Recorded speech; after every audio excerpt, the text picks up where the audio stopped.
सियालकोट के एक बहुत छोटे घर से आए थे 65 में, और जो उन्होंने अचीव की है आंखों से, अगर मैं किसी बड़े बड़े दुनिया के अंदर चैंपियन बैठे हैं, मेरे लिए तो मेरा चैंपियन मेरा बाप है। मैंने जो उनकी स्ट्रगल देखी है कि एक कमरे में 13 लोग जहाँ रहते थे वहां से वो एक बिलियनर आदमी बने, अपने सारे बच्चों को बाहर पढ़ाया, खुद नहीं पढ़ सके।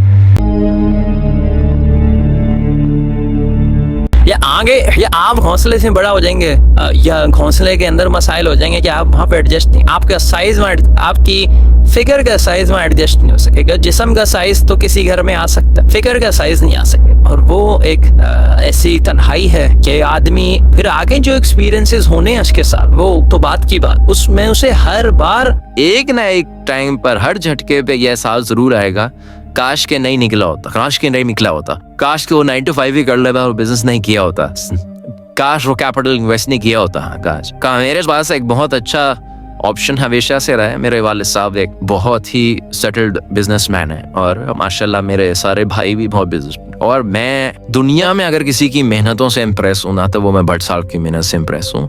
वो एक बहुत ही डाउन द लेन सियालकोट के एक बहुत छोटे घर से आए थे 65 में, और जो उन्होंने अचीव किया है आंखों से, अगर मैं किसी बड़े बड़े दुनिया के अंदर चैंपियन बैठे हैं, मेरे लिए तो मेरा चैंपियन मेरा बाप है। मैंने जो उनकी स्ट्रगल देखी है कि एक कमरे में 13 लोग जहाँ रहते थे वहां से वो एक बिलियनर आदमी बने, अपने सारे बच्चों को बाहर पढ़ाया, खुद नहीं पढ़ सकता। मैं अपने वालिद साहब की दुनियावी अचीवमेंट को दीन से हटके भी देखूंगा। मेरी नजर में मेरे लिए इम्प्रेस होने के लिए मुझे कोई बाहर मोटिवेशनल स्टोरी नहीं चाहिए थी। मेरे वालिद साहब मेरे लिए बहुत बड़ी मशले रात है। तो मेरे पास बहुत बड़ी कन्वीनियंस थी कि एक 36 साल की जिंदगी जो जल चुकी थी, मुझे उसके बाद बैठ के ऑफिस में सिर्फ चेक काटने थे, और इंपोर्ट थी, सेल्स लगी लगाई सेल्स थी, लगी लगाई कंपनीज थी। ऐसा नहीं है कि मुझे सेल्स क्रिएट करने के लिए, मार्केट क्रिएट करने के लिए, नाम पैदा करने के लिए, डिस्ट्रीब्यूटरशिप्स लेने के लिए, इंपोर्ट लाइसेंसेस लेने के लिए और फॉरेन प्रिंसिपल्स बनाने के लिए मुझे मेहनत करनी थी। ये सब सजाया स्टेज था मेरे।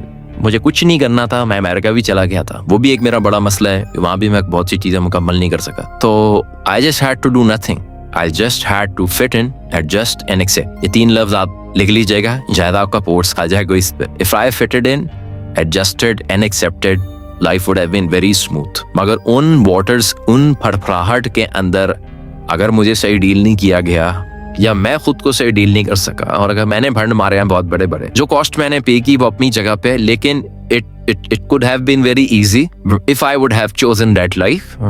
और उसकी अपनी स्ट्रगल है, ऐसा नहीं है मेरे भाइयों ने स्ट्रगल नहीं की। मेरे दोनों भाई जो हैं वो तीनों भाई माशाल्लाह कि मेरे 2 भाई हैं वो ज्यादा अभी एस्टैब्लिश्ड फेस के अंदर बहुत मेहनत की है उन्होंने अपनी फील्ड के अंदर बहुत तकलीफ काटी है, बहुत नुकसान देखे। मेरे बड़े भाई ने बहुत नुकसान देखे, मुझसे छोटा जो ऑस्ट्रेलिया से पढ़ा उसने बड़े नुकसान देखे होंगे। बहुत स्ट्रगल है उसकी, बहुत ऐसी स्ट्रगल है कि मैं भी समझता हूँ मैं इसके तो मैं किसी के स्ट्रगल को बिलिटल नहीं कराए कभी नहीं करूंगा, मैं ये क्या नहीं कर सकता। लेकिन मैं ये जरूर कहूंगा कि अगर पेन है तो ये पेन शायद मेरी फैमिली में शायद कभी किसी ने देखा ही ना, वो कभी बाहर वो उस कुएं से बाहर निकले नहीं होंगे। उस कुएं में वो बहुत बड़े होंगे, लेकिन उस कुएं में मैं नहीं रह सका।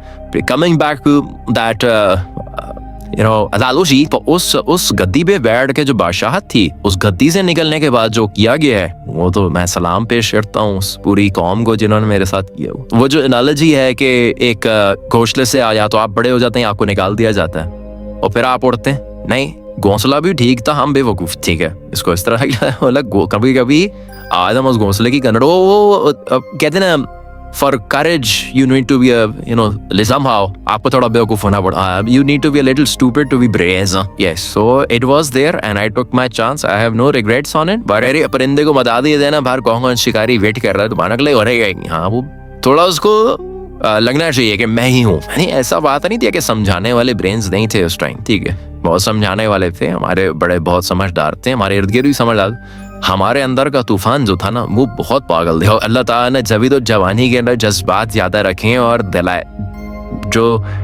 दलाइल शऊर कम रखे, शऊर कम था। अगर सोचें अल्लाह ताला ने जवानी के अंदर ही वो शऊर दे देना तो जज्बात बैठ जाएंगे। हाँ, तो वो फिर रूट नहीं लेता मैं, और अगर मैं वो रूट नहीं भी लेता तो शायद आज इतनी बड़ी खिदमत का काम नहीं मैं कर। लेकिन अभी उस एनालॉजी के अंदर अगर देखें तो एक घोंसला आपके पास ये भी है कि आप एक दीनी आलिम हैं, एक घोंसला आपके पास ये है आप ताजिर भी हैं, घर बहुत से अभी घर में है वो घर। Now you have to choose कहाँ जाना है वापस। अभी भी मसला ये है कि वही बात है ना कि मैं वो इतना ज्यादा, इसका एक नुकसान ये भी होता है कि आप इतने ट्रांजेक्शन से गुजरे हुए होते हो कि आपको यही नहीं पता होता कि बैठना भी है या नहीं।